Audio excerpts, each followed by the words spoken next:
Welcome one and all to episode 5 of Titan Teatime. I'm one of your hosts, Petter, and with me as always, I've got my two co-hosts, Steven.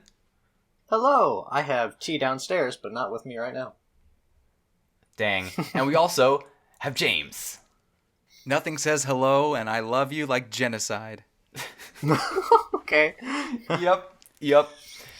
And the topic in today's episode is the most recently released chapter of the manga of Attack on Titan, namely chapter 123.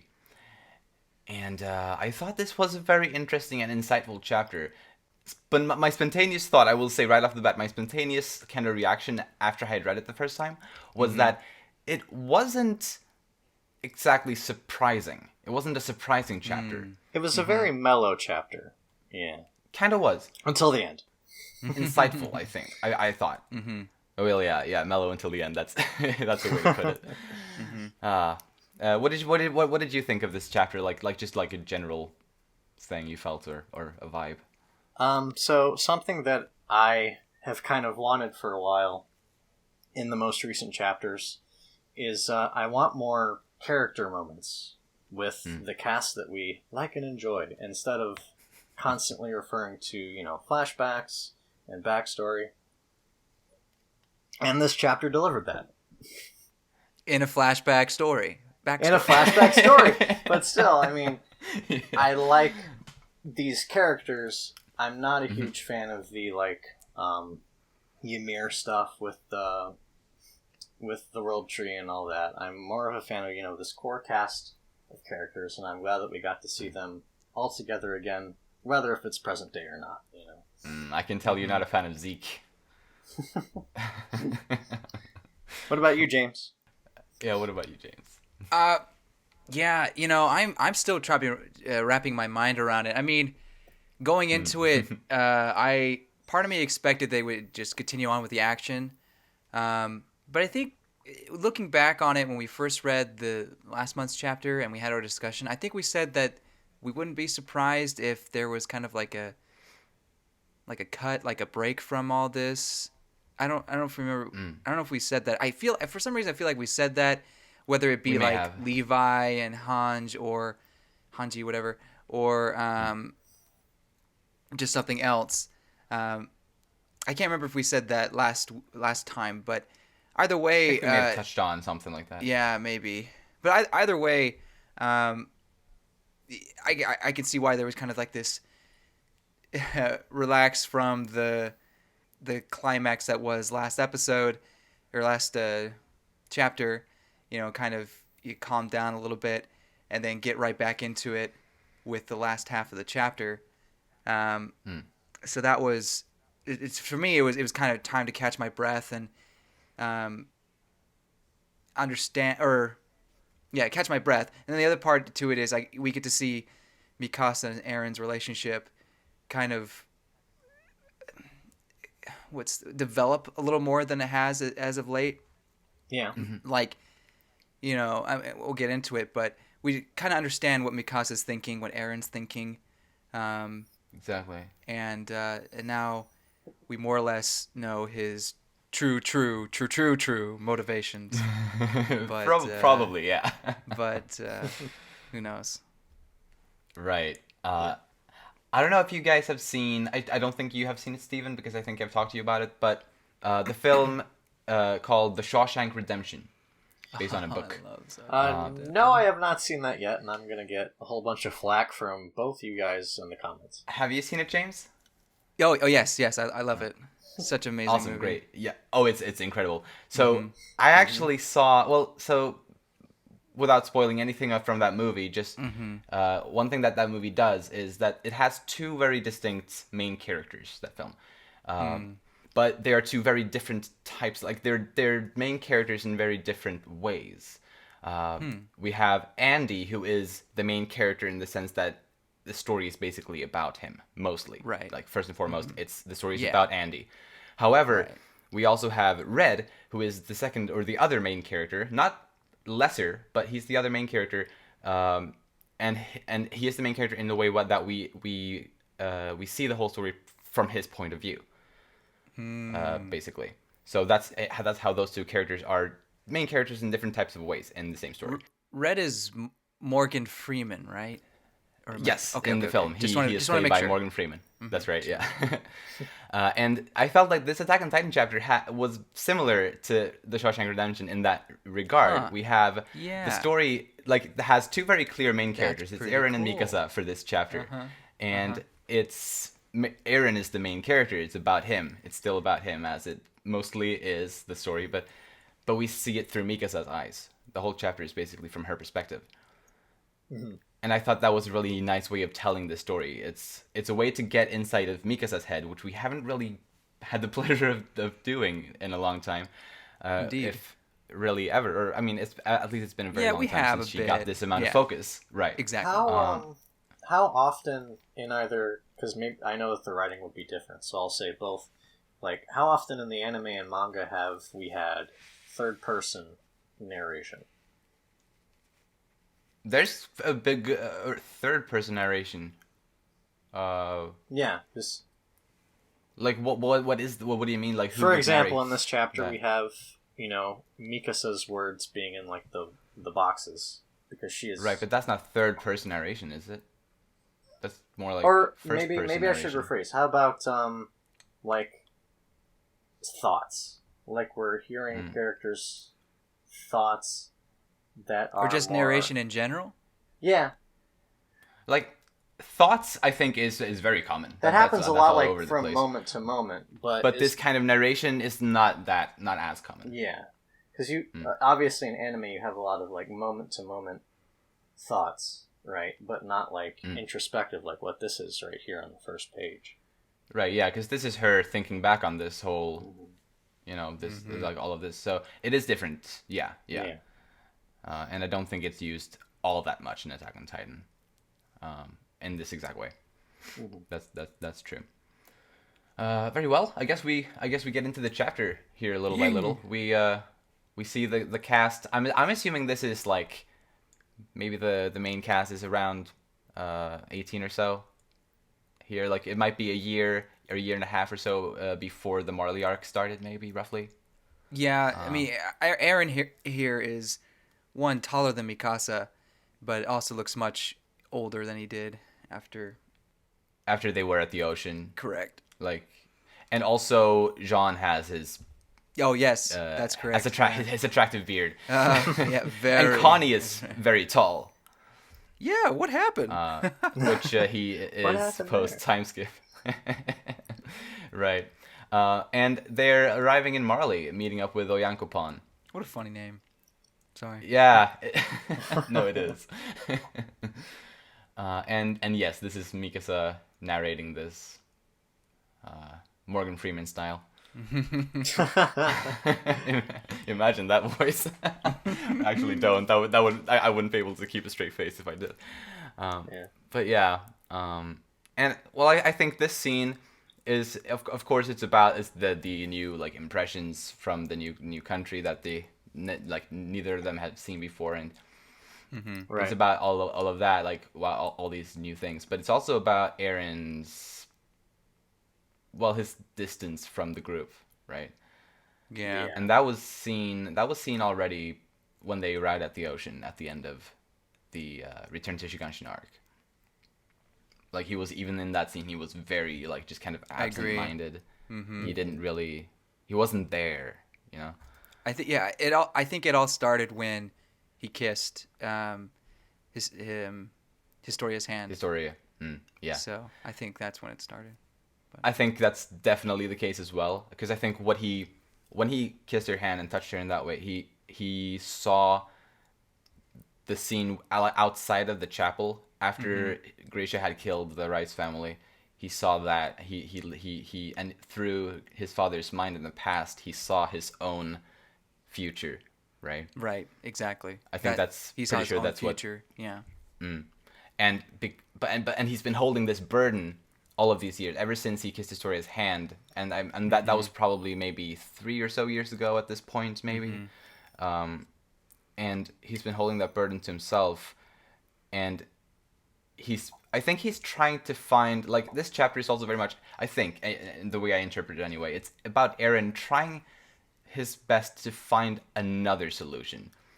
Yeah. His future self seemed to think, or at least from what he knows, was that the only solution was to kill everyone outside of Paradise Island.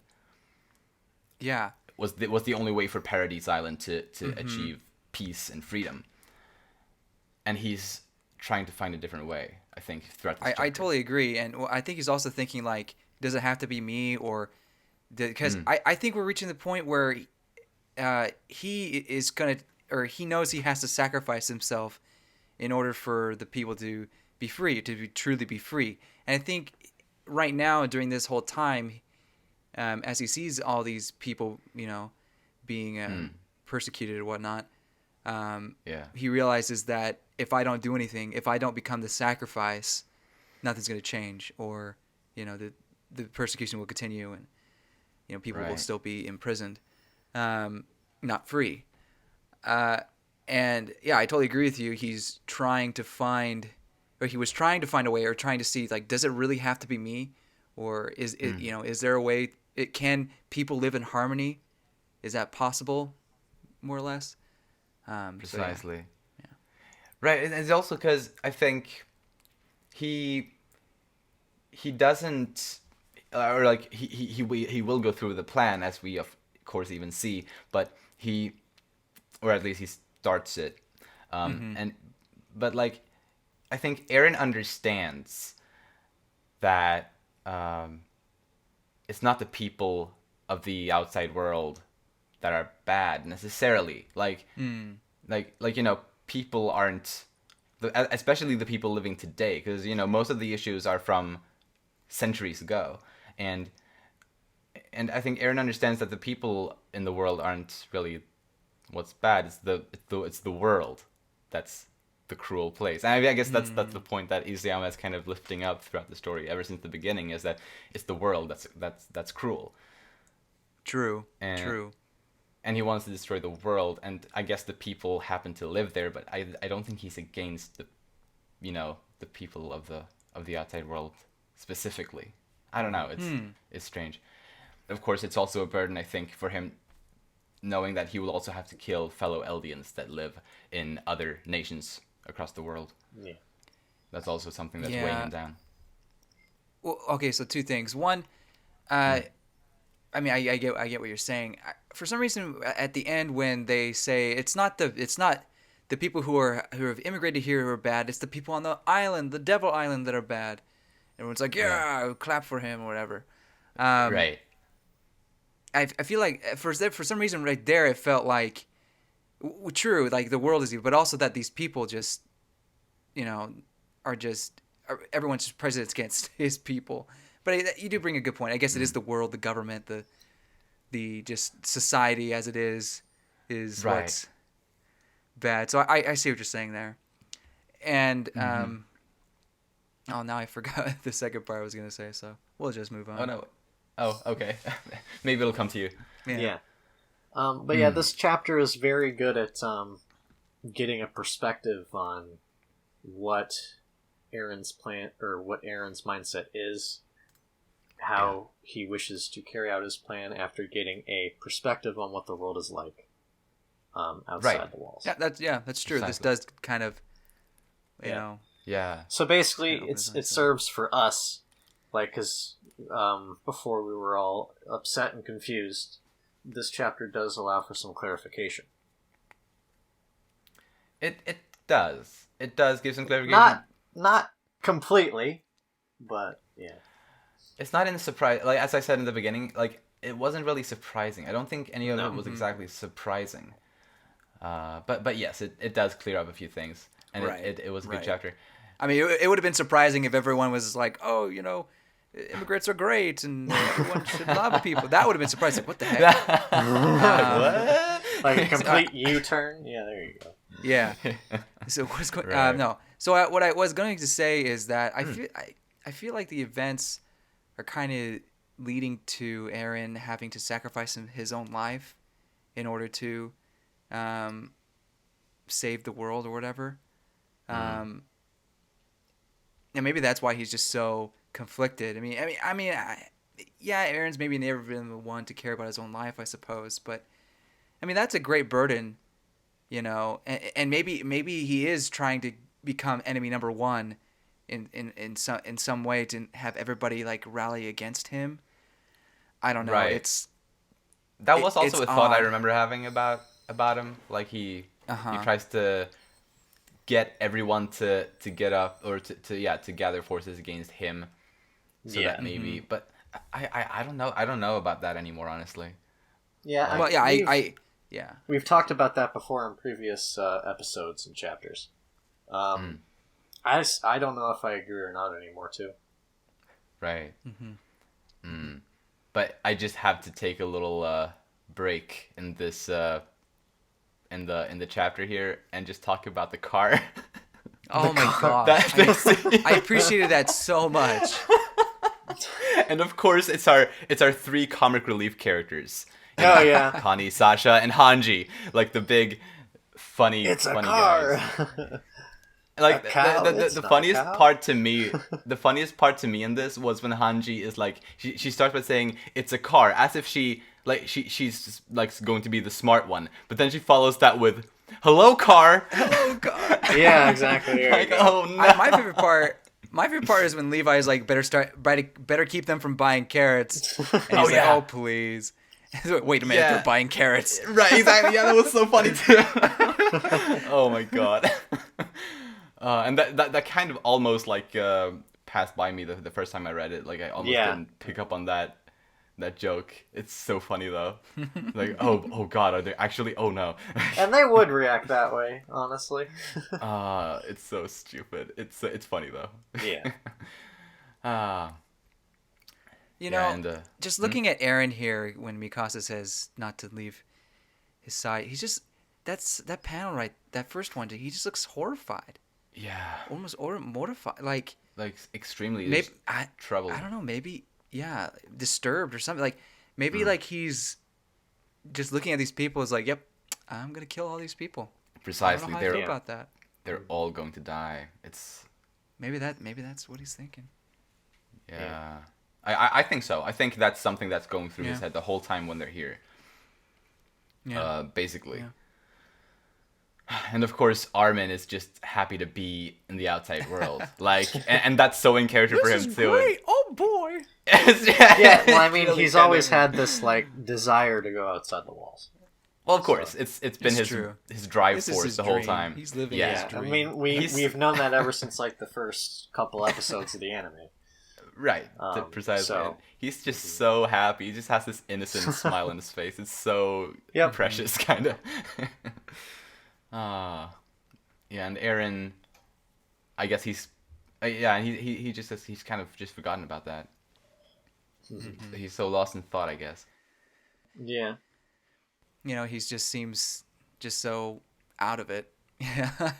He really is, and it's like it's exactly that kind of feeling as he had when they just reached the ocean, and I think it's interesting to Yeah. see a scene, because we like after the ocean scene where they were at the beach, after that we didn't really ever see much of Eren until the Marley arc where he was fighting the Warhammer Titan and like that around there. Like there had been a few little flashbacks early in this current arc where we saw Eren a little bit during this time in between, but it wasn't that much and it didn't really go that deep. Yeah. So I think it's interesting to see this whole chapter here, or a big chunk of this chapter, portraying Eren basically the same way as he was at the ocean, which really shows that he has been this exact same way. He's been as troubled and weighed down as this ever since he kissed Historia's hand at the end of the Uprising arc, most likely. Yeah. Like he has not left, he has not been able to move on from that or anything. Like that's been on his mind constantly. And you think Right. that this is about a year or 2 years before we see him in the Marley arc? I think it's about like a year or a year and a half or something like that would be my Yeah, guess. we said something like that at the Okay. beginning, I think. But I mean, it's hard to know exactly, but that's Of my course. Yeah, estimation. we don't get I don't think we've ever gotten, well, at least from the chapters that I've read, I don't think we've ever gotten like strict timestamps. No, we never really do. Like not in any super specific ones. No. Yeah. But I mean, it doesn't. We don't really need it. No. And this kind of reinforces the point that I made a few podcasts ago about his interaction with Hanji, and when he's in the jail cell in the, I think it's like right after the Marley arc. Right. He kind of snaps at her.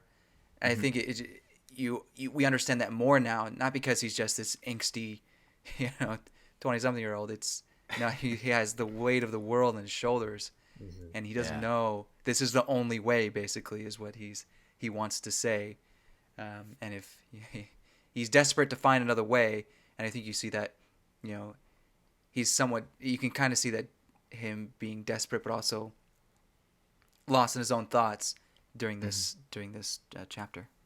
For sure. Yeah. Yeah, it's really interesting how it's all been building up, kind of. We've been getting hints and like different types of interactions. Right. It's really I love the way this has been portrayed and like how it's been written out. Completely. And great. then the fact when he with Zeke and when they get to the tree, or what do they call it, I call it the World Tree because I don't remember the where Ymir is at. Yeah. What is that area? Was that area? I just call it the Paths realm. The Paths realm. Sure. The Paths realm. Why not? But when he's there and he turns to Zeke and he says what he truly wants, or that's when you see the real Aaron's back, or not. That was back, great. You know what I mean? I mean, yeah. I mean, he basically was back in a way in that scene. Yeah. Yeah, for sure. So, anyway. And the ice cream scene, I thought this was really funny. Yeah, this is great. Like, there was a lot of funny little bits in this. And, like, the clown that comes up to Levi. I love this part. And Levi just turns around with this death glare. Yep. There you go. Hey, who the fuck are you talking to? A little you side... want to die right now? A little side note. I don't remember what the YouTuber is or the server, but I think I saw a picture of the panel with the ice cream. Somebody colored it. Which ice cream? There's a lot of ice cream going around. The one with Mikasa? Yes. Yeah. Yeah, I've seen. I'm excited to see that lovely one. fan stuff. Yeah, and this is so precious too. Mikasa holding an ice cream and she's smiling. Mm-hmm. We don't see that very often. We don't get that very much. Mikasa that's why smiling. I want to see it animated so much. Love it. I love it. This smile kind of reminds me of the smile she makes at the beach. Right. Actually, specifically the anime. I think it's pretty. pretty similar. I think in the manga too. But yeah, it's really nice. Yeah, it's just a simple thing, but it is very, very nice to see for sure. So nice. Get that fan service in there. Right, yeah, this is as far as Isayama goes with fan service. It's like a smile. Oh, man. And how she's just trying to cheer Eren up here is really sweet. Yeah. Mm-hmm. Totally agree. And he's like, oh, ice cream. I know ice cream. Yeah. I know what that is. It's ice cream. But he actually eats it. I think that's cool. That's still nice. Yes, it's a sweet moment between those two. And I said this in our chat earlier is, my good feelings were gone by the end of this chapter, but the vibing, it was a good vibe, like for the most part throughout this, and we had this relationship building that we hadn't had with Mikasa and Eren for a long time. Yeah. The most we had was Eren yelling at Mikasa, which I still don't completely understand. I think that will be resolved at some point, but it's just interesting. We get to see just a little more into perhaps what he's thinking and even what Mikasa is thinking. So right. And something else I've been thinking about a little bit. If he he got this vision from his future self, right, about the rumbling, and he is making plans for that, preparing for that, but he's probably also trying to find alternatives so that maybe he can avoid that outcome, right? Though Right. him following his future self's order in a way kind of makes him into a slave, right? He's doing Yeah. exactly what his Yeah. future I could self definitely see that. told him to do, or showed him that he would do. It's the only way. And so he's not free at all in that regard. Yeah. And Totally. that's probably weighing him down too, right? Like Yeah. that's because he values freedom so much, like more than anyone really, and the fact that he has to do this, and he doesn't really have a choice but to do it. I think that's also part of what's weighing him down so incredibly much.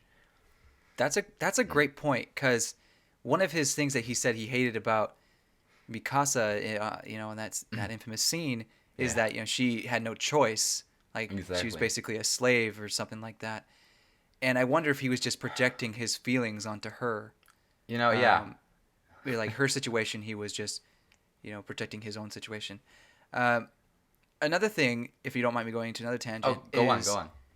that I wonder if, because we've seen Eren during this, in the past few chapters, just whenever he sees Mikasa, I guess not, it's only been once, but whenever he sees Mikasa, he kind of just like it looks like he's pondering, or he's thinking about something, lost in thought. Yeah, he's And not part of me fully wonders- invested or concentrated. Right, like with when that part with Zeke, like he kind of just spaced out for a second. And part of me wonders if since he knows the future, he sees a future where Mikasa does something like a sacrifice or puts herself in grave danger to protect Eren in some way, and perhaps he regrets ever saving her or having her indebted to him so that she does that.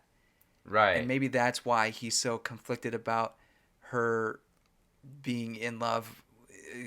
Well, however you want to say it. I ship them, but I know some people just call it family love. Whatever. Whether it be just someone who has to do it because it's an instinct that they can't back off from, or if it's her own choice because she loves him. I don't know, but maybe Eren is feeling regret or just regret about that. What do you guys think? I could definitely see that, because he would have, in a way, it was his fault, like that she was robbed of her freedom in a way. If you do see it from in that way, then in that case, I can definitely see that. Yeah. So I don't know. Just throwing that out there. Not saying Mikasa's gonna die, but he's a young I hope could not. throw that. I know. I hope not. No one's safe. And no one is. No safe. one is truly safe in this title. But I do think that it is Eren's mission to protect Mikasa and Armin. I think most of all, You're right. Yeah. it's You're his right. mission to protect those two specifically. Yeah. Yeah. I agree. And I think, I was gonna say, in that sense, it's like, ignorance is bliss, I guess, for Mikasa and Armin. Is like, Yeah. Aaron's not gonna tell them what his plan is, otherwise they're gonna automatically disagree, right? They're not gonna. That's true. It's probably what the future self told him, or what he saw. Yeah. Is that Yeah. he can't tell Exactly. them. Right. Or he just understands that. Or especially he understands that right, Armin right. would definitely be against this. Armin is like Try to think of Yeah. try to think of a way around it. biggest pacifist ever, basically. Right. But And you did bring a good point, Petter, about just Eren being a slave to his own future. It's just Right. very interesting to think about. Right. I mean, it could be. Yeah. It's very unselfish of him to care so much about Ymir and freeing her, but still kind of being a slave in his own sense. It's Yeah. very interesting. Here we have we got the little pickpocket boy, and this is the guy that we saw in Eren's little Yeah. flashbacky thing in chapter 120. Yeah. So we finally got to know who that was. Yeah. Really, It's funny. Oh no, we know who this is. Like, I don't know if we've seen this guy before. Well, Yeah, I don't remember off the top of my head. Oh no! Well, we saw it. It was in like the. You remember when his head was spinning or whatever? Like he, there was those diamond panels that we saw, and we saw different moments from the past. And then there was this one with the kid with the fez on. Okay. And people thought it was Rod Rice or something like that. I don't. Yeah, I think remember what the it was. best guesses were that it was Rod Rice as a kid. But Okay. that still didn't feel quite right. So Right. we finally It looked like he had a fez on. I didn't Yeah. think Rod Rice would wear one of those. But right, exactly. so clearly that so wasn't the case. So here that we was are. nice. And we had also in the Marley arc, we did see the Marley army fight against, I think, one of the Middle Eastern armies or something, and some of those people had those kinds of fezzes on. So I guess they had kind of hinted at some people in the world wearing that kind of clothing. And now, but yeah, now we finally get to see the actual character from Aaron's memories here, Yeah. which is nice. Nice to have that bit of context. Yeah, for sure. And it was a nice little what do you want to call it, like a tease or something like that. A nice way to Yeah, I think it is. start. Or a Yeah, hint. yeah. And yeah, this is a nice scene. I think a nice little. I mean, it's harsh as well. And I think the panel where the little boy is standing like in the middle, and we got like, the Marleyan people standing around him, kind of accusing him. It's very similar to the one where all the slaves are pointing at Ymir. You know, when like, oh, she freed the pig, and they're all pointing at her. I think it's a similar kind of. I wouldn't be surprised if it wasn't intentional like likeness. I think the biggest takeaway from here is just kind of Aaron's impression on it. Just, I mean, he seemed, Right. I don't know, it just obviously had some sort of impression on him. I'm not sure what that was. Right. Yeah, that's interesting. Yeah, because Aaron didn't really do much in this instance. Like he was mostly like in Right. the background, kind of just observing it.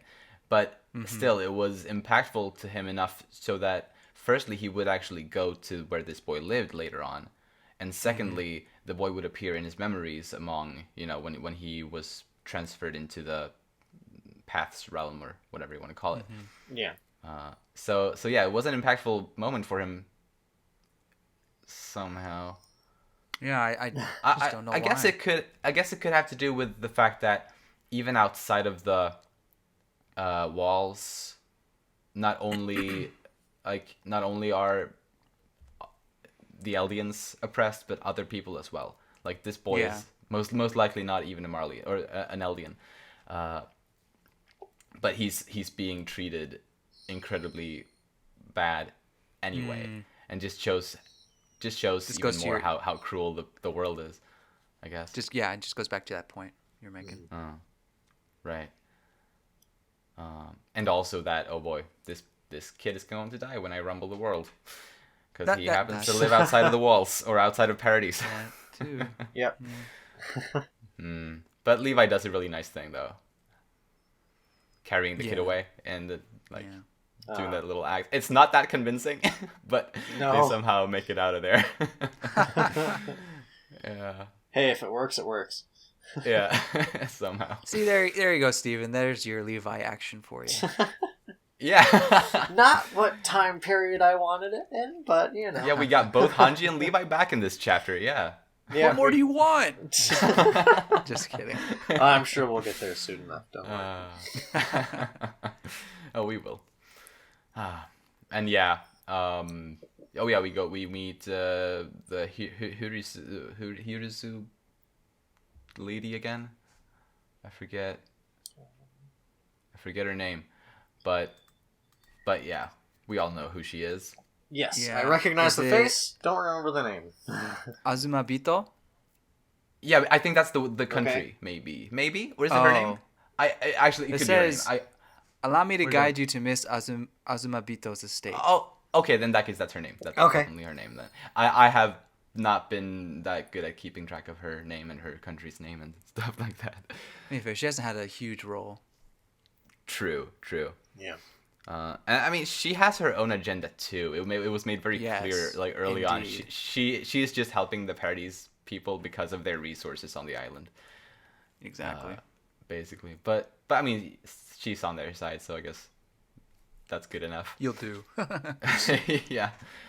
And yeah, we get to know a little bit more about how the outside world sees Eldians, and how there's very thorough ways to check in their like biology if they're Eldian or not, and every country across the world seems to be very careful with doing that properly.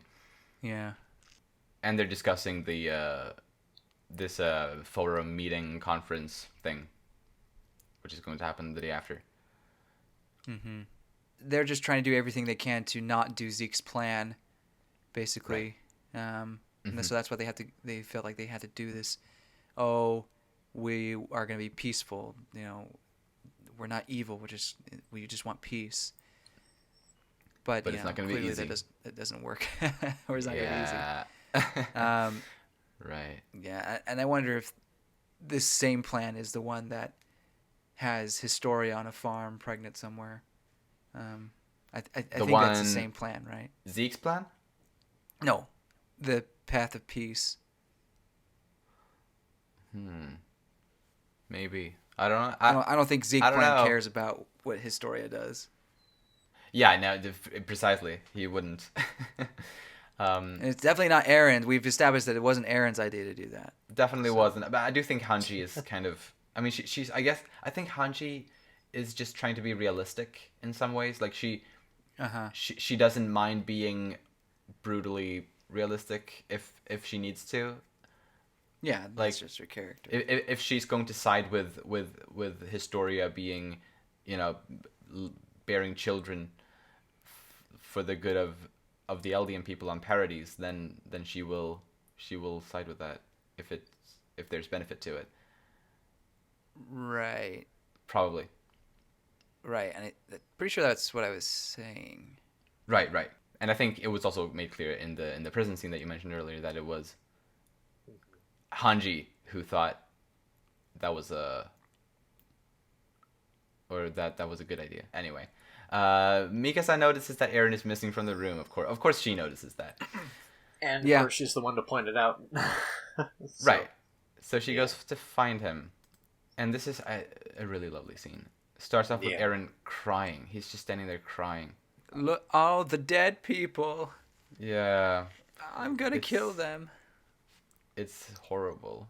Mm-hmm. He's wiping his tear before turning around to Mikasa, or I guess before Mikasa approaches him. Right. Yeah. Mm-hmm. But So, and obviously, like I said before, he's not going to tell her. He's not going to be completely open with Mikasa. Right. He's not going to tell anyone.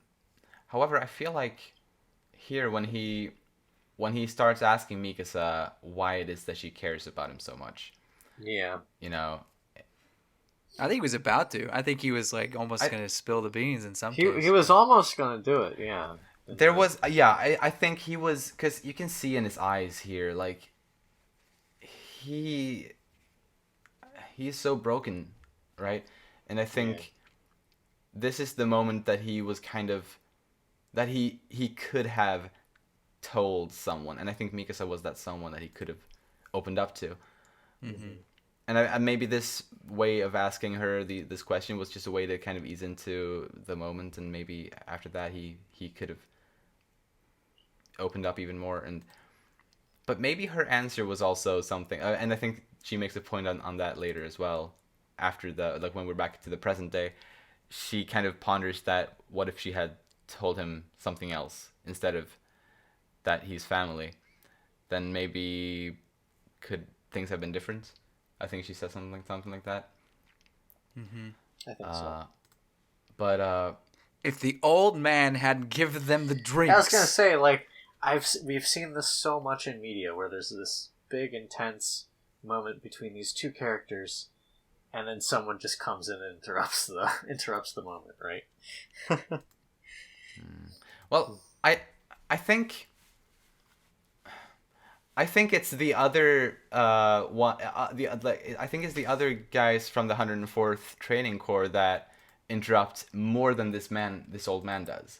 Oh, I'm not saying the opposite. I totally agree I didn't with say you. that either, but It's Right, just, because the old man, he is not really the obstacle here, I don't think. And we can even see, because No. Aaron responds very positively to the man. Like, at very first, Well, he's of course he responds positively, but he does stop her from finishing what she's saying, and then That's you know, true. their Oh, yeah. attention their attention goes to him, and then the others show up, and he's like, "Oh, great, perfect timing." yeah. So Right. basically, what I'm saying is that the old man is evil, and I'm just kidding. Yeah. Yeah. Screw hospitality. Before this DTR with Aaron Mikasa, because that's the biggest determine the relationship I have ever seen. But do you guys know what DTR is? I don't know. No. Oh. It means determine the relationship. Basically, when you're dating a girl and you don't know where this is going, you This is when you DTR. Okay, So you I say, see. Okay. what am I to you? Anyway, it was a joke. Okay. But I understand clearly it it now. fell on deaf ears. So anyway, I'm sorry. before that, he mentions Mikasa asks about the boy from the market. She asks, "Did something Right. happen?" Not yet is what he says. He never Precisely. he never is clear about what he meant by that. He kind of brushes it off a bit. Precisely. And so that not yet is very striking and potentially is alluding to the fact that he will kill them all. Exactly. But I also feel like that's probably one of the biggest hints that he ever gave verbally to any of his Agreed. friends, Mhm. like Yeah. about what was about to happen. And that's another reason to believe that maybe further down, like later in the scene, if the others hadn't arrived, then maybe he would have opened up even more. Right. And it's a very Isayama thing to do, I think. Like leaving us in suspense, right? Yeah. He's very good at that. It's like, we'll come back to this later.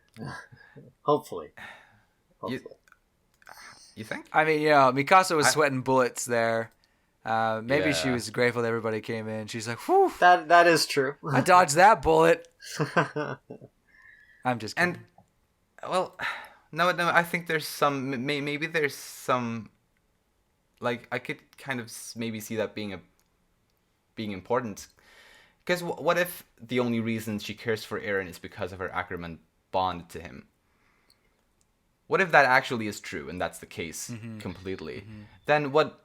Then like if I was in her shoes, like just hypothetically, if I for some reason felt this strong thing for someone, like or sense or like need to protect them and to be there for them and to make sure that they were feeling good in all ways, but I felt nothing else. If I felt no love, or I mean maybe she does. I mean they grew up together and all that, but it's still a weird kind of thing. Like it's not a natural feeling probably, if that is the case. And in that case, it would be hard for her to explain it exactly.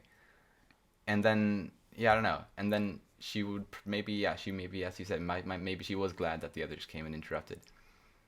Just because it's such a weird thing potentially, depending on the exact situation. I think she's just conflicted with her feelings, and she's never been one to express herself very well. Yeah. So whether or not it is like Ackerman blood that's doing it, I think it's going to come down to, yes, it's because I'm Ackerman, but still because I'm Ackerman is because I can love you, or something something cheesy along those lines. Yeah. Maybe. I think, I mean, if anything, it's probably gonna be the Ackermans know how to love more than anything else. something stupid like that. That I will eat up. But Yeah. I guess I see what you're saying. But she was literally about to say family, but maybe she was put on the spot so she doesn't notice. I don't know. This is probably the most interesting plot point that I've ever. I'm such a fanboy, but Oh no! Don't I worry agree. about This was incredibly it was a very hot scene. I would say. yes, it was like I had been waiting for this for a long time, and then it just ends in Isayama fashion. So Yep. then they have a Yeah, drinking and- party, and everyone gets drunk, and it's really fun to see them drunk. And Yeah, it was a lot you of. got Sasha and Mikasa's drinking buddies over there, and Yeah, it ended very bittersweet though. Like I think Eren's and Mikasa's yeah. interaction. Yeah. It was such a sweet scene, and I'm really glad it was there. Mm-hmm. But I also enjoy I do enjoy that Isayama just kind of left it there, kind of. He does that a lot. Yeah, and it's something I like. As just long 'cause as it he goes makes me back to it, not yeah. not this exact scene, but this moment where there's closure finally, I guess. Yeah. Then I'll be okay. But I'm sure he will. Like, this is him. This is not the end. There will be something. Yeah, I was gonna say, I don't think this is something you leave up to audience interpretation once it's all said and done. Mm-hmm. We shall see. But yes, back to the drinking party, as you mentioned. And something I like here is that Aaron is the one who takes the first sip. I can't say I'm too surprised. I feel like, yeah, because he Do you needs think he this. gets drunk? Do you I think think he he's gets- immune to that? Oh, but That's a good question. I think Armin would probably not get drunk either. Well, I mean, maybe it just has something to do with his bill. I mean, did Reiner ever say that he didn't get drunk? Did someone say they couldn't get drunk or something? I can't remember. I don't think that's ever been a thing in Attack on Titan that they've mentioned. But I wasn't don't remember implying who. like necessarily all Titans can't get drunk. I was just Okay. thinking like Aaron has his ability to hold his. It's certainly his not liquor. Pixies. Yeah, well, he's not a Titan, so. All right, no, the way I interpret it anyway is that Aaron definitely gets drunk too, and I think he needed it. I think this was like his last kind of relaxed moment, and also like a moment with his friends. I don't know, man. He's not red in the face like everyone else.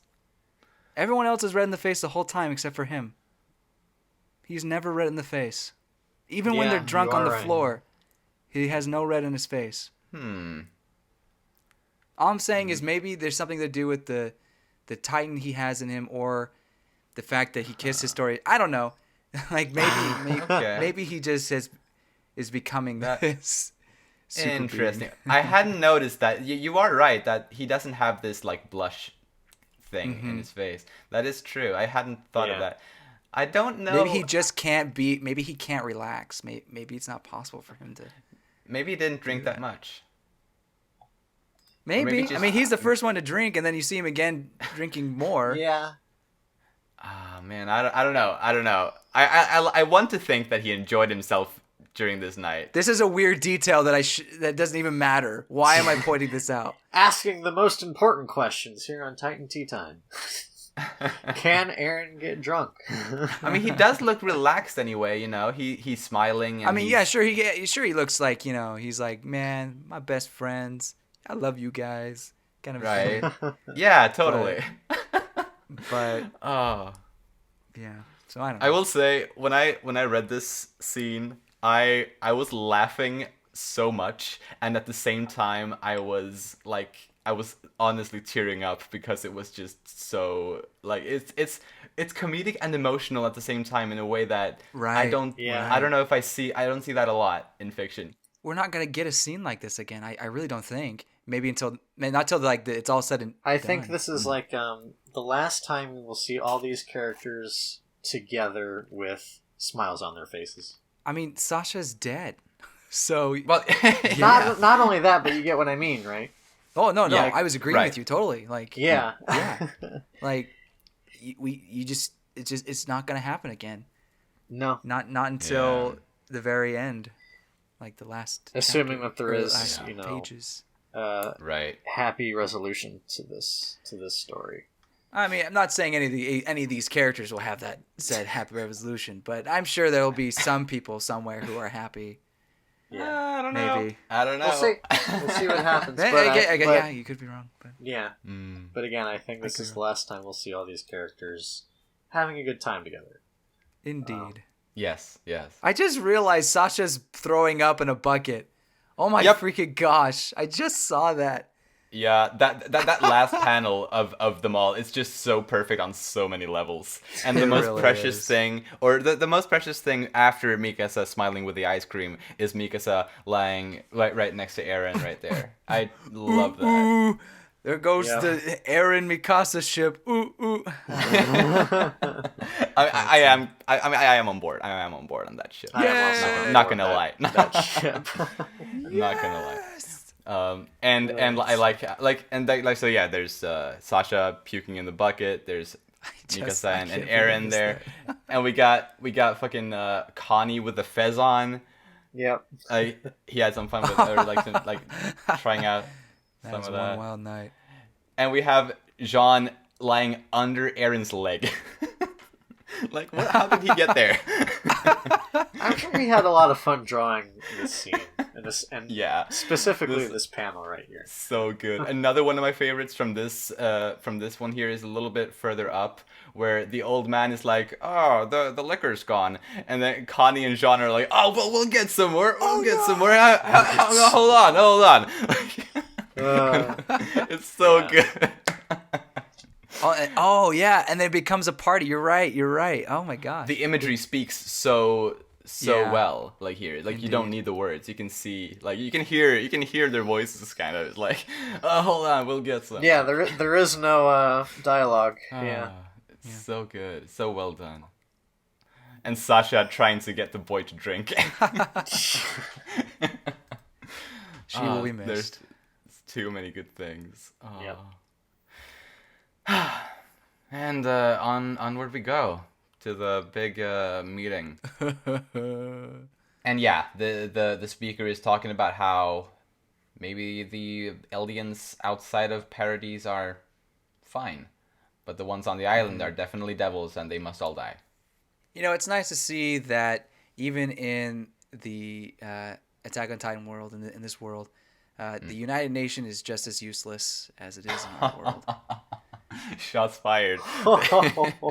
You know, it's those parallelisms. Yeah, no, it's true. That's actually that's a nice observation. Oh, I boy. applaud you. I applaud you, just like these people in the room applaud this speaker. Yay! This is how democracy dies. It roars and Yes. Star Wars, man. Yeah. The prequels, man. Oh yeah. The best quotes. Anyway. Okay, yeah. And once again, Mikasa notices, whoops, Eren is gone. Or he's going. He's leaving. And understandably so. Yeah, Right. he's like, I'm done. That's it. This is the end. I just think it's interesting. She says that's when he left our side. Like, that's when his whole undercover thing started. He never went. Exactly. He didn't. Supposedly, he didn't go back to the island with them. No. Precisely, yeah. I don't know. I just didn't understand the timing of it all. So after this, he must have gone straight to like the battlefronts and like just fought there for a short while, just to kind of blend in, and then he came home as a crippled soldier, and that's where we saw him in the Marley arc. Yeah. Yep. It must have been pretty much right around there. So I guess it would make sense for this to be about a year before that. Yeah, that makes sense. And I'm sure he also had the plan in mind already. Like, he knew, like, if this gathering turned out the way it did, he was completely ready to leave, and he knew exactly what he was going to do. Like, he had that all figured out, most likely. So he just left, and I totally understand him. Yeah. Yep. In a room like this. It's so amazing to finally understand what Eren is going through, because before we just Right. through the whole Marley arc and this arc, we just what is going on with you? What's going on in your head?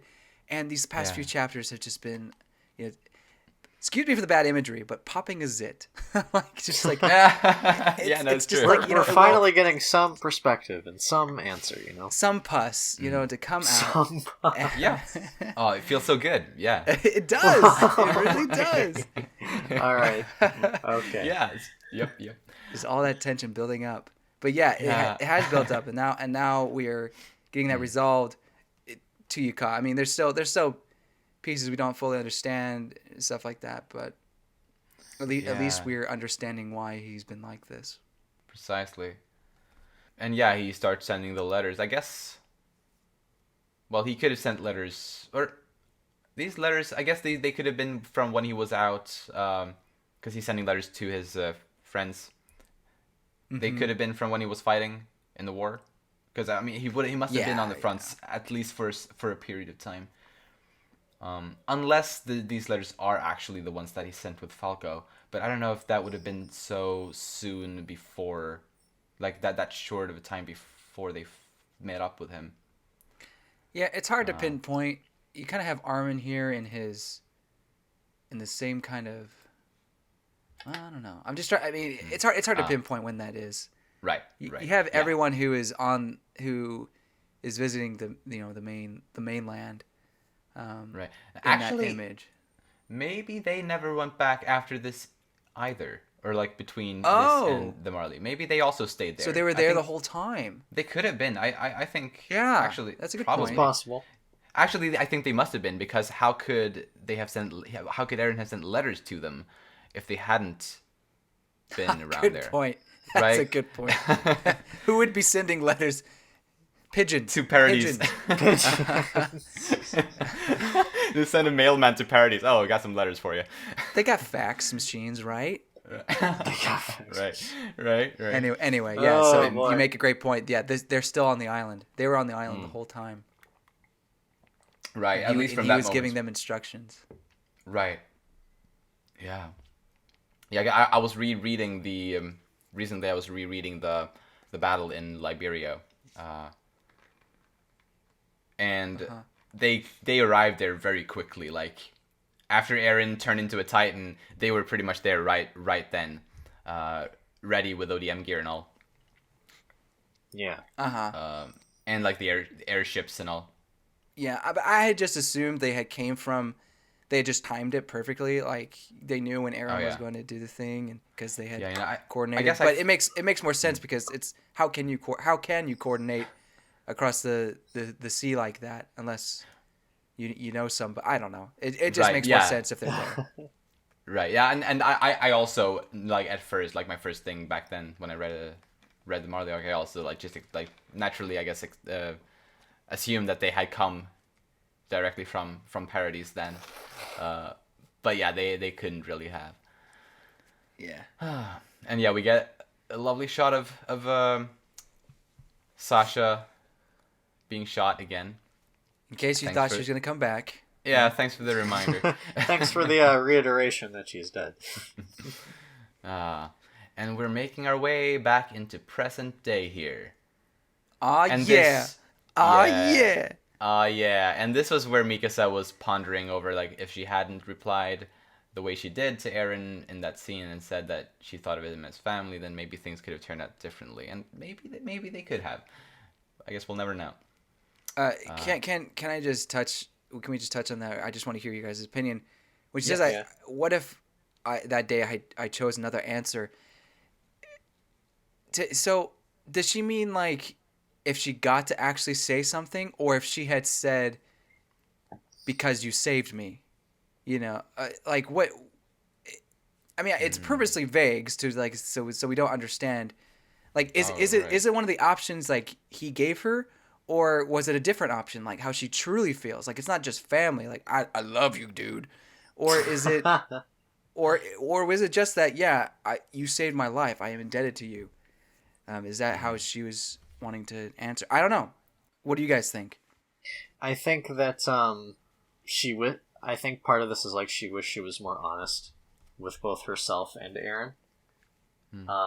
And what that could be, I think is more on the side of love rather than just family. Wishful thinking, maybe. Sorry. Oh no! What are your thoughts? I am incredibly unsure. But probably the fact that she has these thoughts right now probably indicates that saying just that she thinks of him as family is not. No, she never had to finish saying that though. She never got to say. She never got to finish that. It got cut off. I think that's probably interpretable. It may have gotten cut off. It probably got cut off, but I don't think it necessarily got cut off. It's also a possibility. I think that she was just going to say I'm reading that. the Crunchyroll version, which supposedly is the official translation. Okay. And I think I have that in front of me too. okay, and it has been like that part is cut off. She doesn't. She says your ... family ... No, there's a Y missing there. Your famul. It. Sorry. Yes, that is what I'm seeing too. I for some reason read that completely wrong. Yes, it just says your family. Okay. ... Right. Sorry. Yeah, we are looking at the same thing. So she's your famul, but there's the pause before. So, I mean, yes, the guy comes and interrupts them, or offers them the drink, but if it is kind of like your pause, famil pause, she doesn't actually finish saying anything. Like she kind of leaves it open. You know what I mean? Right. Right. So I don't know. I just wonder if if I had, or what did she say? I gotta go back.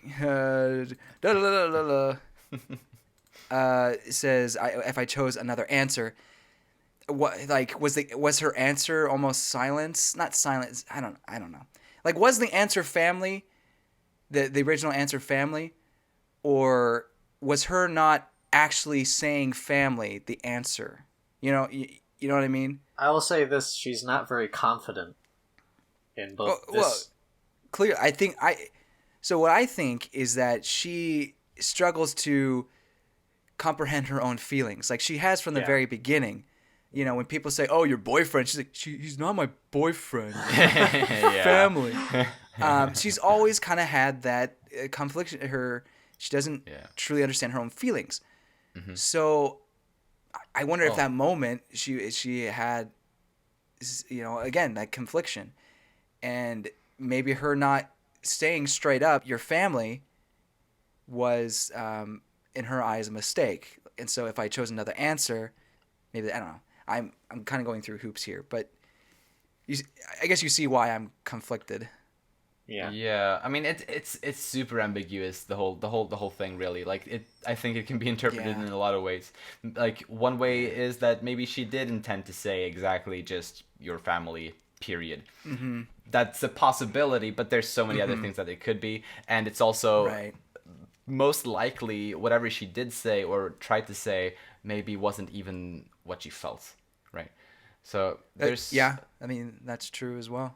So many options really, and that because of that I have an incredibly hard time like making up my mind on like what I think that she felt. Yeah, I mean you're right. It's so ambiguous. It's hard to say one way or the other. I will say this: I am on the Mikasa Armin ship. However, Mikasa Armin ship. Wait, oh shit, did I say Armin? Mikasa Armin ship? I'm not on that. We are having problems now. I'm cannons at the ready, man. We are sinking that ship right here, now. Now that I think about it, that's not that bad. But bad Petter, bad. No, but let me Armin and let me rephrase. Annie, okay? Yes. That's the ship. That is the ship. Yeah. But let me let me start from the beginning. Okay. I am on the Mikasa Eren ship. I am on that ship. However, I don't necessarily believe in it. Yeah, I get you. That's where I stand. I'm actually there with you. I'm a hardcore shipper, but part of me thinks that it's the pessimistic side of me thinks that it's just not going to happen. Like death is happening, or she's just going to. I sure hope not. She's just going to try to say no, like you just saved my, or like you're not family to me. You just saved my life. That's it. Don't feel obligated. I don't know, but I do agree with you. But at the same time, I am trying everything in my power to find ways to prove the ship to be real. Right. My reason for like really doubting it is just everything about Eren, because he's never shown really any type of romantic feelings for Mikasa. Yeah. Ever. Yeah. Like there's nothing really to believe that he feels that way about her. Yeah. Do you think maybe he just feels like I don't have time, like there's more important things to worry about? I totally agree. That's it. I think that his focus has always been, on defeating the Titans, getting his freedom. It's never been on love per se, or Definitely. romantic love, if you will. Right. But he's very protective of the people that he loves. Maybe a little overly protective. Yeah, maybe a little. Yeah, you're right. Maybe overly protective. So in that sense, that's maybe he's not really capable of romantic love per se, but he's very overprotective. Yeah. But this romantic love has always been there for Mikasa, though, whether she wants to agree with it or not. But Yeah, and even with her thing, as I said earlier, like I'm not convinced that that's romantic love. yeah, It may be, definitely maybe, but I'm not convinced that it is. Like not 100%. I mean, I've heard some people compare it to like Stockholm syndrome or just I just see you as a bro. But Yeah. I don't see it like that. But anyway, I will shut up and we can. Oh, continue. don't worry about it. You're fine. No worries. Yeah, no, but like I still think that the Ackerman Bond thing is a likely Strong thing. thing. I have to prepare myself for disappointment, especially Isayama. Look, even if he teases this, maybe he's just trying to pull the wool from my eyes or pull the rug underneath me, whatever phrase you want to do. Yeah. Yeah. So I shouldn't get too hyped on the Mikasa Eren ship, but It's fun though. I can't help it. Sometimes you can't help yourself, buddy. It was one of the first ships because Attack on Titan was really what got me invested in anime, so like incredibly invested in anime. It led me to watch Death Note and Full Metal Alchemist. Besides like Dragon Ball Z before, so seeing Mikasa and then Eren's relationship, and I just like fell in love with Mikasa, and I just liked. Yeah. I don't know. I just liked him so much, so that's why it's so strong for me. Understandable. It's just been it was an important part of. You could argue it's one of my first ships. Anyway. Oh yeah. I will shut up. I'm not that big into shipping, but I will admit it is fun to discuss it from time to time. It was all gibberish anyway. With Attack on Titan, maybe. But yes, we get to see a huge ass Titan forming here around Eren. I cannot wait until this gets animated. This is more than just a colossal Titan. Yeah. Absolutely. So, I've still. Why isn't Gabby dead?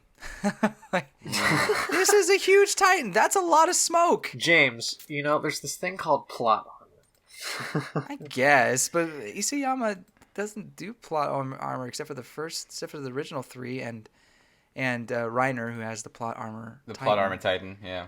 The plot. But anyway, I mean, I'm not saying I need Gabby to die. I'm just like, maybe I don't understand the physics Why of won't Titans. you just die, James? No, I mean, maybe she wasn't that close. I mean, because she shot That's Eren fair. with a rifle, so it could have been a larger distance than we understood.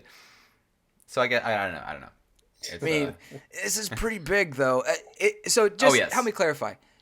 When a Titan transforms, especially like a colossal one, right. There's heat that comes from that, correct? Yes, there should be, and like there should be heat. explosive kind of things. Yeah. Okay, and that should be deadly, correct? If you're close enough. I mean, I would assume so. Or no? Yes. Okay. I would guess, but hey, we don't know exactly, and this is a brand new Titan for us as well. So I mean, there's a lot of question marks, I suppose. True. Anyway, sorry to keep bringing that up, but Oh, don't worry about it. I mean, there's a lot we haven't seen. Like, we didn't see how Mikasa and Armin got down from the crumbling wall, for example, and especially how they got that far away from it. good point. And same goes for like everyone else that were close by there, like Piek, Magath, Reiner, Gabby, even Jean and Connie were there. And we see a lot of colossal mindless titans. There's gonna be a lot of CG in the anime for this scene. I can already tell. The budget is going to be increased for this I would- episode. Well, I would hope, or I mean, yeah, it's gonna be CG, but I Yeah, would it's love if it was all animated. Dude, Oh I my would if it was all 2D animated. I would love that, dude. That would Yeah, be great. sorry, yeah, I specified 2D anime. Yeah, oh my Yeah. gosh. Yeah. That'd be Yes, pretty like cool, the too. first season, the Colossal Titan looked so much better than he ever did in any of the other I seasons. agree. I do agree. Yeah. Like It's so season true. 2, he looked fine. Season 3, he looked shit, kind of. The Return to Shiganshina. Yeah. Yeah. I agree. Totally agree. And it's a big But I know shame. there's time crunch and whatnot. But maybe with this Yeah. break that they have, they'll have enough time to animate it all, like in 2D. But I hope so. I really won't get hope my so. hopes Would be up. I won't get my would be hopes up. great. Or if not, at least better 3D. Like mm-hmm. at least that. But let's move on. Okay. And they're seeing this huge ass Titan. Yeah. Yeah. The scale is massive and immense because you have all these colossal titans. It's obviously not standing up, right? Yeah, I've been trying to think like how large is this Titan? It's got to be like 500 meters, maybe more, standing up. Yeah, like it's gotta Because we're so used to seeing colossal titans, but they look very small in comparison. exactly, because the Colossal Titan is 60 meters, and yeah, this one's many times bigger than that. Oh, The boy. legs are tiny though. Yeah, that's the same. This is very top heavy. Yeah. Don't skip leg day, children. I wonder if this Titan is gonna be like walk on 4 legs, like the cart Titan. Probably. Yeah.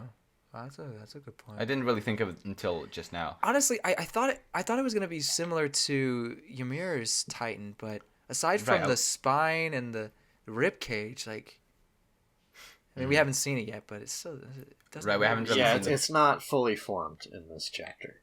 The only part of it that we've seen fully formed is the face, or supposedly fully formed anyway. Yeah, good point. But yeah, I also thought that like this maybe is like the same as Ymir Fritz's Titan, but it's bigger. It's bigger even than hers was. And like I've looked at pictures of her from that previous chapter and compared it to this, and because this one's easy to compare like to the Colossal Titans, and Yeah. this one's definitely bigger than Ymir Fritz's Titan. Gosh, I wonder why. It's huge. Like, what's the purpose of it being this big? Is there a reason for it to be this large? Right? Something tells Like, me there's a reason for everything.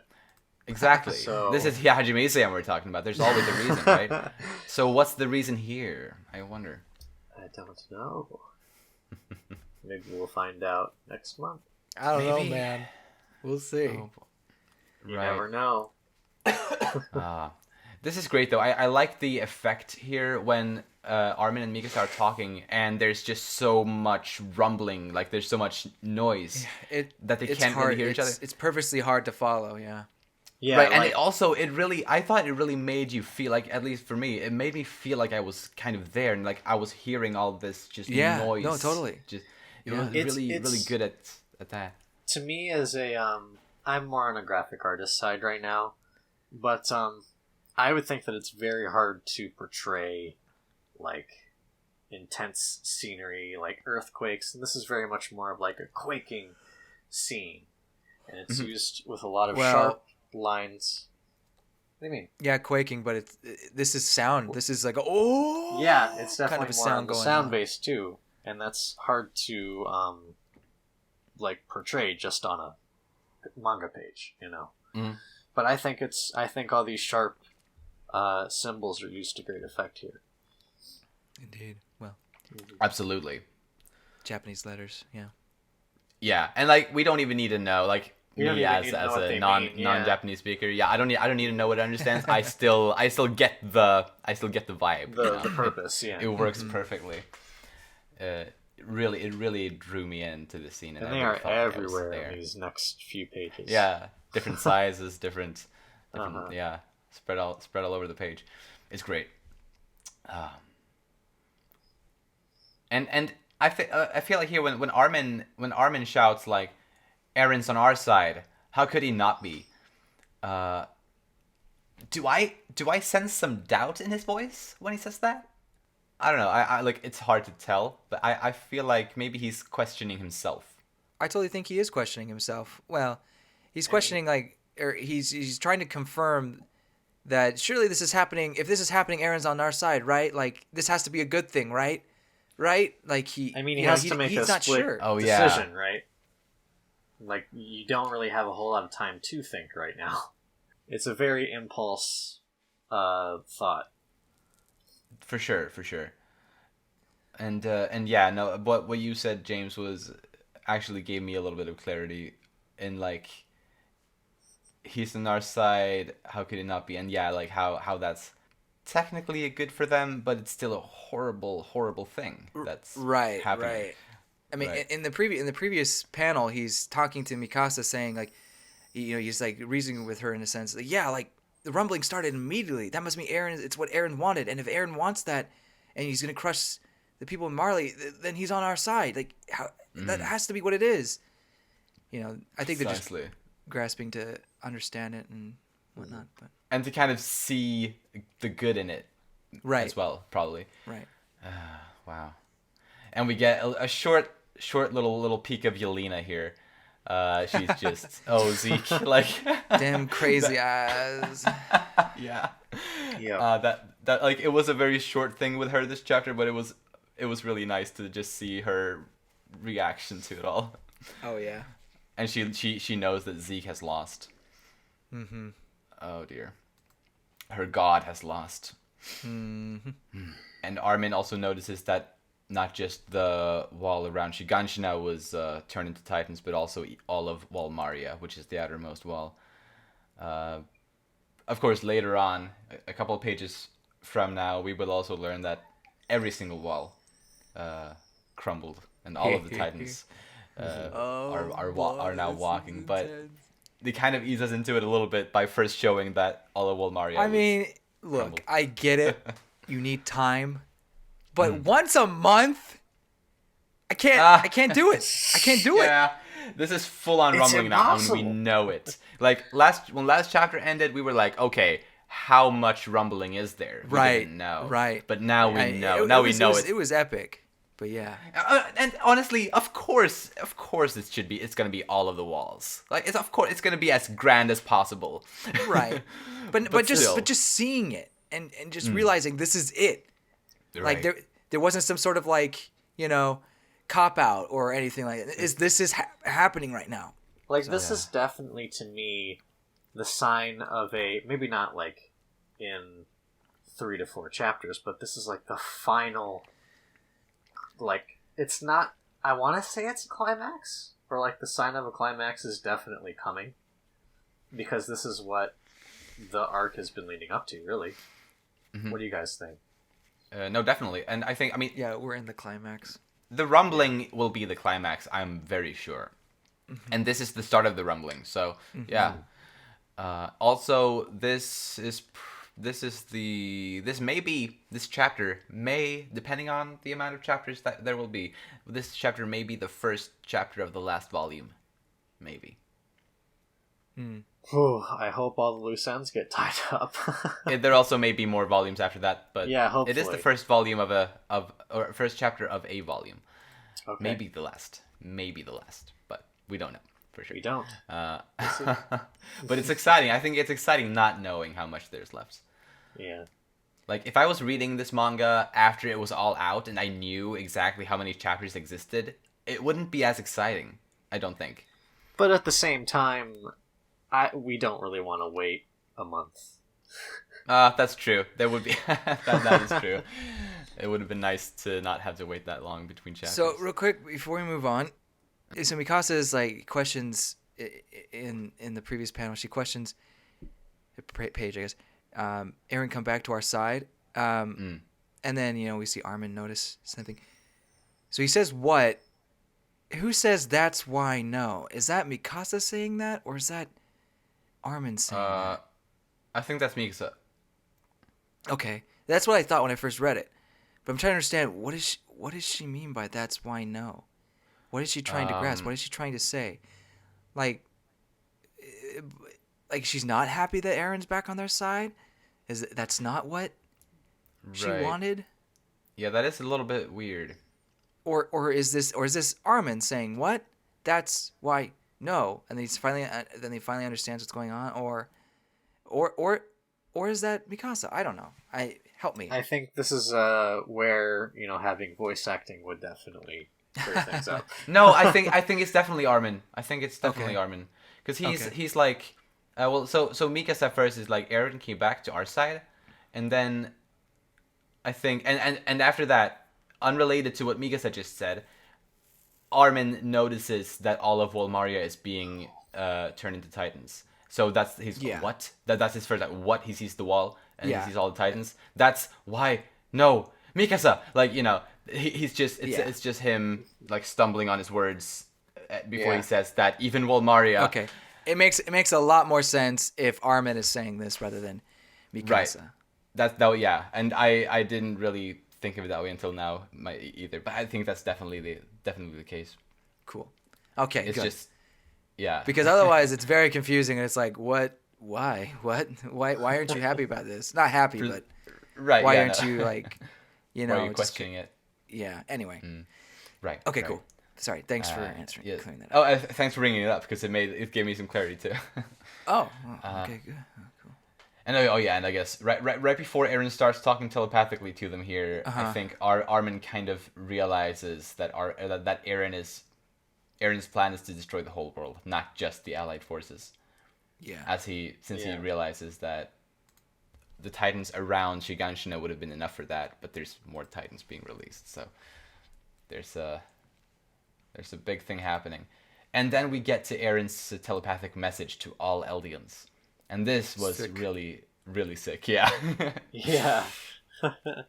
And one thing that I kind of got a little bit, I don't know, it's something that I don't understand fully, I guess, is that supposedly they made it clear during the Uprising arc that there were two clans on Parades or within the walls who were unaffected by the Founding Titans' powers. And those were the Asian clan and the Ackerman clan. They were unaffected by the powers of the Founding Titan, and that's why they were prosecuted. Persecuted, you mean? Persecuted, sorry. I mean, they And could have been taken to a court of law, I suppose. No, sorry, yeah. But yeah, Mikasa is able to hear Eren here, even though she is from both of those clans. And Eren is using the Founding's power to do this, to send out this message, and that is I don't know. I don't know if it's an oversight. I would hope it's not. It wouldn't be like Isayama To be make honest, such an I don't oversight. fully understand the whole Ackerman and the Asian. I don't bloodline either. thing.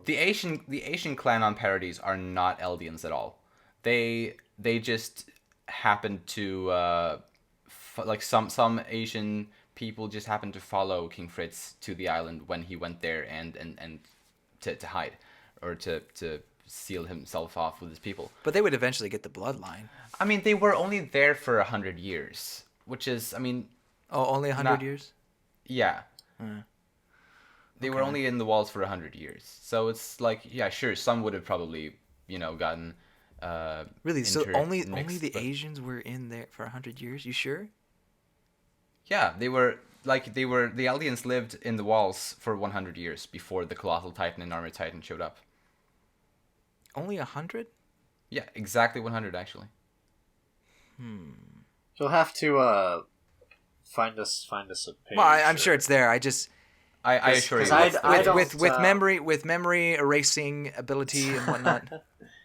Yeah. It's very possible. Okay. That's not any. That's only like 2 generations though. Right, it's not that long. Like everyone except for the Ackerman and Asian clan were mind washed by the Founding Titan, right? So everyone on the island except for those 2 clans were made to believe that they didn't hide there because of the other people in the world, but because of the Titans, and that everyone else were wiped out. And I think the Asian clan and the Ackerman clan were just so oppressed that they didn't dare speak about it because the military police's branch, whatever it's called now. The fine, name yeah. is escaping Whatever. me, but this branch of the military police that basically their job is to kill anyone who does something that could disturb the peace within the walls, right? They were super efficient, and I'm sure they killed a lot of the Asian and Ackerman clan. I mean, I know they did. They make a point out of that, which is why they hide. Those two clans hide, and that's probably why they also don't get mixed with other people a lot, right? Because they stay to themselves in hiding for the most part, Right. so that they don't get killed by the military police. So I think it all does make sense in that regard, but that still leaves the question: how is Mikasa able to hear Eren here, despite her being of both the Ackerman and the Asian clan, when neither of those clans should be affected Maybe by we'll them? get an explanation. I hope so. I definitely do. I guess also it is maybe possible that either her mother or father wasn't pure of their respective clan. I guess that's If I remember right, her mother was half. yeah. The guys that kidnap or that kill her did say that. So if we take their word for it, she was pure. But maybe at least maybe her father. Wait, what? No. They said the mother was half, and that Mikasa's like a quarter. Are you sure? I mean, I could be wrong, but I don't think that's the case. Okay, fair enough. I think Mikasa. I think they make a point in saying, "Oh, Mikasa, she's only half. You should have kept the mother. She was pure because blah blah blah. Because they're perverted traffickers." But either way, even if her mother was pure Asian clan, then it is hypothetically possible that her father wasn't pure Ackerman clan. I guess we don't have reason to believe either way specifically, but if he wasn't, like, if he was half Ackerman, half non-Ackerman, then I guess it's possible. I don't know for sure though, because Ackermans are still Eldians, so that's really confusing, kind of. Whatever. Sorry, We're spending too much on this. Yeah, I'm feeling that. I'm feeling that too. Part of me is part of my fault because of the 100 years thing. I just don't worry about it. I didn't realize that, but yeah, it's 107 years ago. But right after all of the time skips and things. It doesn't make any sense to me. Only 100 years. That just. Why does that make sense? Well, I mean, it's not. That's not enough time. Like for what? Well, I guess if you erase everybody's memories, but it's just how everyone acts, and how everyone in Marley almost seems to, I don't know, doesn't seem to act like the people on the island are recent. Like, act like it was a long time ago, and 100 years is not a long time. That's only 2 generations. I mean, I know. Well, it's depending on how you view a generation. Like, most people, I think, have kids in their 20s or 30s. Yeah, but I guess I view generations as like a person's lifespan, you know? Right. Yeah. But either way, Anyway, I'll shut up now. Like, it's fine. I will just say though that I never thought that felt weird, but I mean, maybe, I don't know. But yeah, we get to see while Eren is speaking his message onto all of the Eldians in the world, we see some of the other characters that they supposedly made it safely away from the Titan transformation. Now, how does this You happen? can assume. How does what happen? How do all of them get to this area? I don't think they are technically physically actually there. Yeah, they're not physically there. It's just representation. Yeah, that's the way I interpret it too. It's just to kind of show that Eren is using the paths to talk to them. But they're still right there in Shiganshina. Right. Okay. And I think the way he shows it kind of proves like they're in the same position as they are where, you know, on the buildings they're standing on or whatever. It's yeah. Oh, okay. Right. And yeah, like in the page with Reiner in the foreground, we see, I'm pretty sure it's Zeke laying there on his belly in the background. And I thought that was pretty funny. You're He's right. just there, like, That's hilarious. he's not even caring about like trying to get up or anything. He's just completely defeated. He's defeated, or at least he feels defeated. He feels, yeah, exactly. He's like, oh my goodness. 'Cause it looks like he's regenerated fine, but he's just like his mental state is just. It looks like he'll be ground. okay. Oh dear. Yeah, his body may have regenerated, but his mind will never fully regenerate. Maybe I don't know. We get to see Pia outside of her Titan body. Maybe that's just also like a representation type of thing, or not. We don't know for sure. Maybe she did actually leave her Titan body, and Reiner too. By the way, we don't know for sure if he's still in the Titan or not. And this is Eren's declaration of the end. I suppose you could say it. Yeah. Mm-hmm. It's not even a war now. It's about to end. Yeah. The climax has begun. And that face. Yeah, I love it. It's man. Right? It's so scary. Yeah. And it's nice also to finally get like a change in Eren's Titan form. Because he's looked the same ever since the beginning, more or less. Like his eyes have changed a little bit here and there, but like this seems like a completely different, like not just body but also face. So yeah, I'm stoked. Yep. Super stoked. Oh boy. And they're gonna do these, and he's gonna do the same exact thing he did this chapter, where they're gonna go to a flashback for like, a giant portion of the chapter, and then we'll get another little taste of the climax. Watch it happen. Okay, so prediction time. Yeah.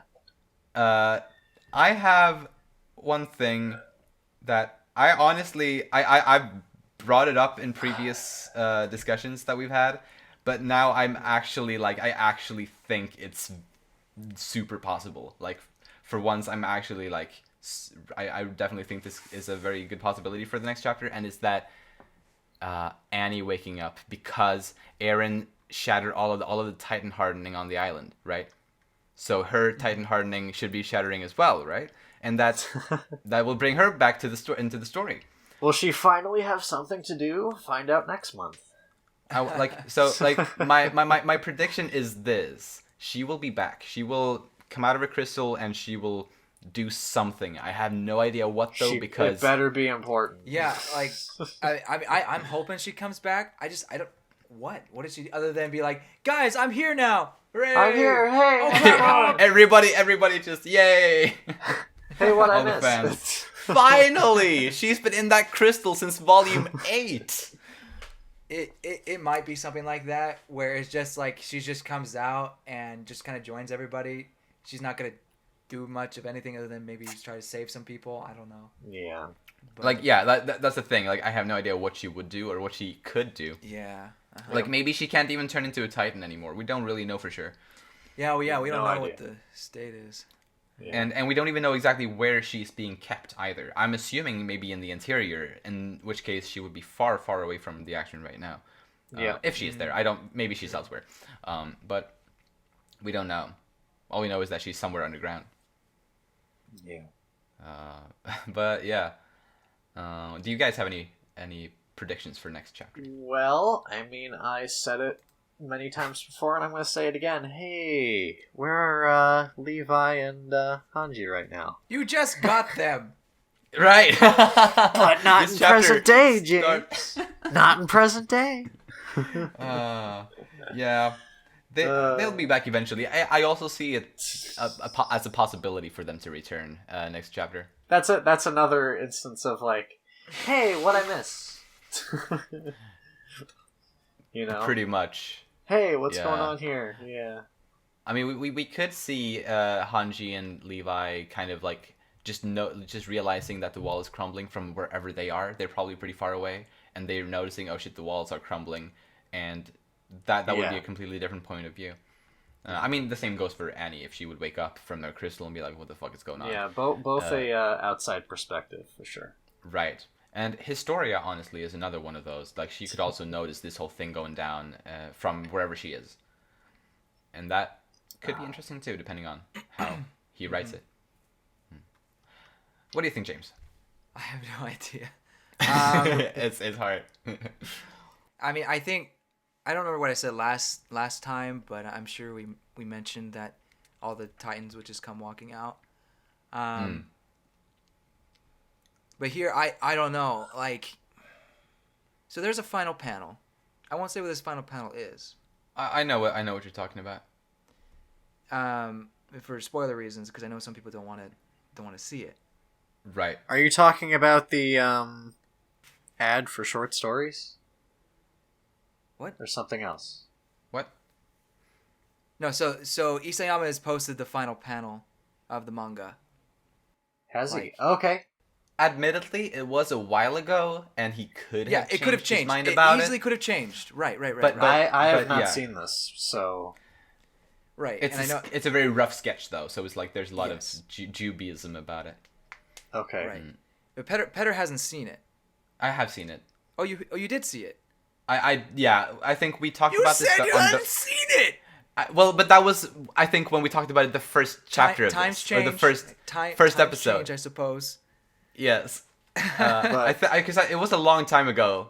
I think I saw it quite shortly after we talked about it, but it was a long time ago that we talked about it. No, it was. I just said that I thought you were keeping yourself pure, but I guess not. It's hard to avoid. I'm kidding. I am the unspoiled. Yes. Although to be fair, it's not really. I don't think it's spoiling much, if I'm Exactly. being It's not honest. a huge spoiler, because it's ambiguous at that. Very. However, I feel like that it won't end in complete tragedy, is what I'm saying. Now, what? I'm not saying there won't be any tragedy, but there could be something that stops Eren from going with his plan of destroying the whole world. Like, Could be. I don't know what that is. I don't know how it'll be done. Perhaps someone will come out of the blue, Daemon Ex Machina like. Wait, no, that's not right. What's the word? Well, That's a video game. Ex Machina is correct. Deus Ex Machina. I said Daemon Ex Machina. Deus Ex Machina. Yeah. Come out and be like, wait, we can get rid of the curse and everyone can be happy-go-lucky. I sure hope that's not something that Right. happens. No, but... I totally agree. But I also find it hard to believe that he will carry out this plan of destroying everybody, you know? So part of me thinks that Eren will carry out this plan, or try to carry out the plan. Everyone will rally together to kill Eren and the Colossal Titans. Once Eren's dead, the Titan power is gone, Ymir's power is gone, and everyone can live free. Right. Because they put all that hatred accumulated onto the Island Devil, because they they see, oh, this is their king, their evil Satan worshiper, whatever, and they all come and rally against that. Maybe that's too predictable, and so that won't happen. I don't think it's a realistic ending, personally. Probably, because the way I see it is, I don't know, the whole thing about Eren becoming the enemy to all, and like everyone teaming up against him to kind of become friends afterward because he dies. I don't think realistically that the other nations of the world would think kindly of the Eldians anyway. Like, even if the Titan powers vanish from the world completely and all the Titan curses and everything, Well, I still think there would be... Right, I get what you're saying. But if the Titan powers had just disappeared, yeah, nothing would have happened. But because there is a focal point for their hatred, and it comes from the island, because what did they just learn at that United Nations conference? You know, Right. Not the refugees aren't evil; it's the people on the island who are evil. So okay. With that understanding, if they take out that and somehow resolve that the people on the island are all dead, or that their Titan powers are all dead, then perhaps that prejudice dies with it. Now, I'm not saying it's highly probable, I'm not saying I want that. Just it kind of feels like that's the way it's going. However, if that's the way it feels it's going, it's probably not going to happen. Well, oh yeah, that's a good point. But yeah, right. And after you explained it a little bit more, I do see a little bit more probability in it. Yeah, sure. But it's really hard to. I think it's really hard to. Right. I agree. To completely predict the ending. It's looking a little bit too far ahead, I feel. Maybe well, it's fun if to we're speculate. Beginning the climax, I don't think it's too far ahead. And right, and also since I think you brought this up, kind of in relation to the supposed final panel, of from Isayama, and that you are getting this kind of, or that I'm still not going to mention what it is, but since you have gotten that kind of idea, partially from that panel, I think is interesting because I have a pretty drastically different idea, or a possibility for how that panel could become relevant to the ending. And yeah, it's that everything that's happening now will be happening according to plan for Eren, and he will succeed with the rumbling, and he will succeed with killing everyone outside of Paradise Island. It can't be that simple. It can't be that simple. Like, and that would he just kills everyone. That would leave everyone on Paradise would be free. That's, I think, the only way for the Paradise Island people, millions, to be truly free. Where's the conflict in that? Where's the I don't know, but I trust in Isayama to no, there's to no make it entertaining. I to trust make it in work. the powers that be. I will say right here, there's no way that he's going to pull off the rumbling in the sense that he actually kills everybody. But hey, do you remember chapter 121 where Grisha told Zeke that Eren will succeed? He straight up said that. True. And that Zeke would fail. He told True. Zeke that. Yeah, but we don't know what he's going to succeed at yet. And something ghastly. Something truly ghastly. Yeah, and that sounds like killing everyone outside of Paradise. I'm just saying that seems possible. But yeah, I mean, of course we can't know anything for sure. I just think that's a good possibility. And I think it could potentially also line up with the final panel. I just don't think that's going to sit well with people. Yeah, I don't know. I mean, it's not like I need like everyone loves each other in the end. I don't need that. Right, but at the same time, like, killing everybody, like, what kind of message does that send? I know. It's strange. It's weird. Should I feel bad that I can't say anything because I haven't seen this last panel? I think you can chime in just as much because that final panel really isn't... Like, the fact that James and I proposed such different endings based on that panel should be evidence enough that it's not really showing much, and you can easily share your thoughts on these endings if you... And to be honest, like, what I said kind of contradicts with what I kind of see in the panel, if I'm being quite honest. Okay. Maybe. what I said. Right, yeah. Right, yeah. It's complicated. Okay. Yeah. I mean... Well, I mean, I'm one of the types of people that, you know, while I don't like ambiguity, and from what the both of you have been saying, it is somewhat ambiguous. I hope it's done well. You know. No, I hope it's done terribly. No, it's gonna be. What do you think is gonna happen, Steven? Just give your thought. What do you think is going to happen? Doesn't have to be the very end, but what do you think is gonna happen? Besides Levi. Yeah. It's like saying that, you know, Reiner's going to live this whole way through because that's Petter's favorite character. Reiner's immortal. He's immortal. I still remember that Reddit post. Anyway, I don't know. I like the fact that the writer, I have trouble pronouncing his name. Hajime Isayama. Isayama? Isayama, yeah. Isayama, okay. Close enough. I like... I'm trying, okay? I like that he's just taking us for a ride Yep. And really, this title has been very,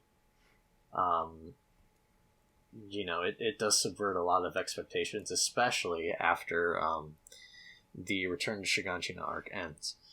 So in that sense, I don't really want to give too much of a specific answer. I don't expect everyone to get out of here unscathed, and I think Aaron is going to be a casualty. Okay, that's great. That's exactly what I want to hear. That's a good big stuff. Big statements.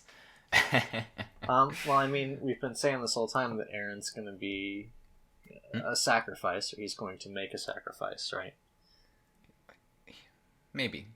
I mean, yeah, it's a maybe. Like I was just throwing it out there. I mean, yeah, that could be a big sacrifice, but maybe his confliction just comes from he has to kill everybody.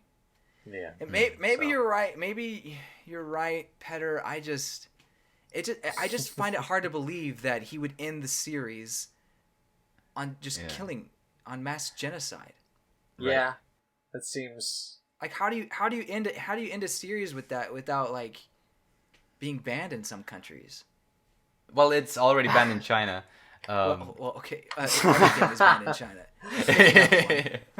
Well, okay, I cannot. Anyway, I do have one thing to say about that. Actually, the poo is banned in China. Anyway, sorry. While I don't have any like concrete idea for response to that exactly, Hajime Isayama is amazing at making very simple and kind of pretty simple things feel super exciting. Like just the concept of, Titans are actually humans. Like, just the idea of that isn't all that cool. Like, that's pretty basic. But the way it's presented throughout the story makes it, like, at least in my opinion, is super intriguing. It's incredibly engaging.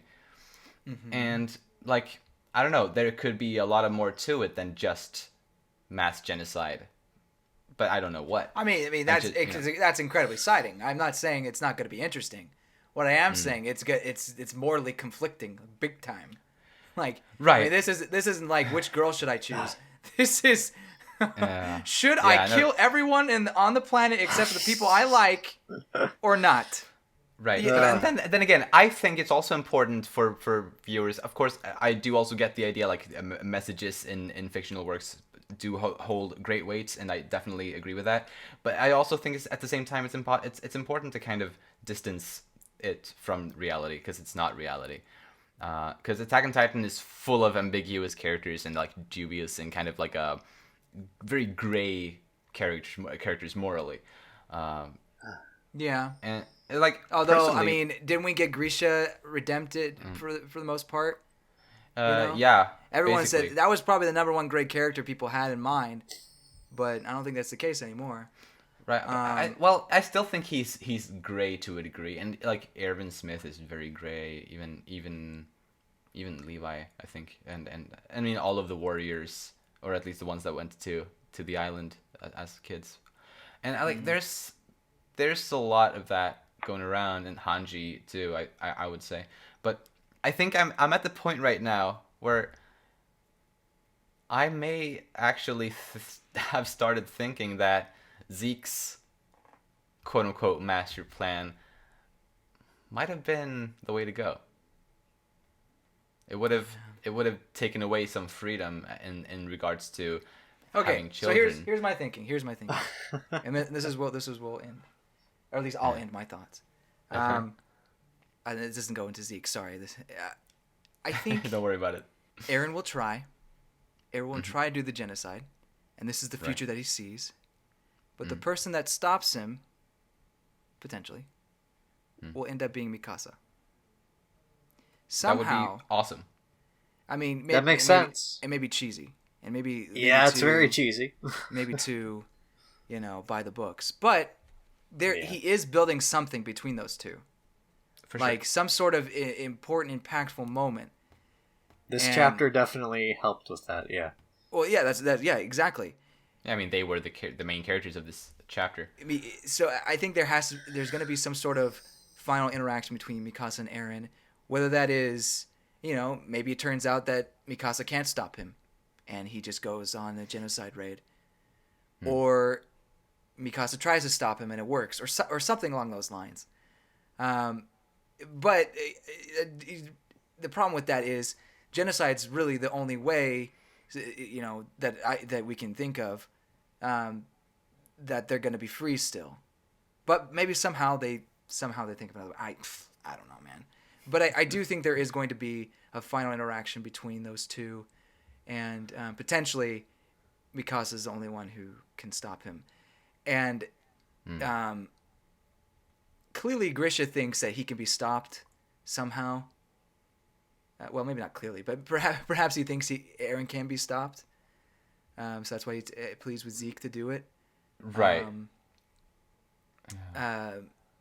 So true. Potentially there is a way to stop him. And I think like potentially the future is not set in stone in this case. Definitely, yeah.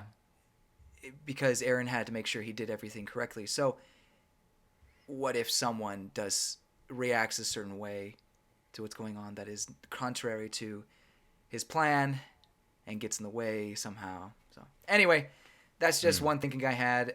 But after hearing you talk more, I think my theory of Eren becoming a sacrifice and everyone rallying to attack him does seem less likely. Right. As much as I don't want to see a genocide. There's a lot of really interesting takes, though, I think, and who knows what will end up being true. Probably nothing that we've talked about. Yes, I will agree. I will agree with that. Very well. I guess that's it for this month of Titan Tea Time. Yep. Nice. Well, thank you guys for talking to me about this for however long this has been. I'm gonna cut it down a bit. We had a little intermission in the middle, but and thank you everyone who listened to this. Thank you so much, and we will see you next month, where we will discuss chapter 124. Bye-bye. Bye. Bye.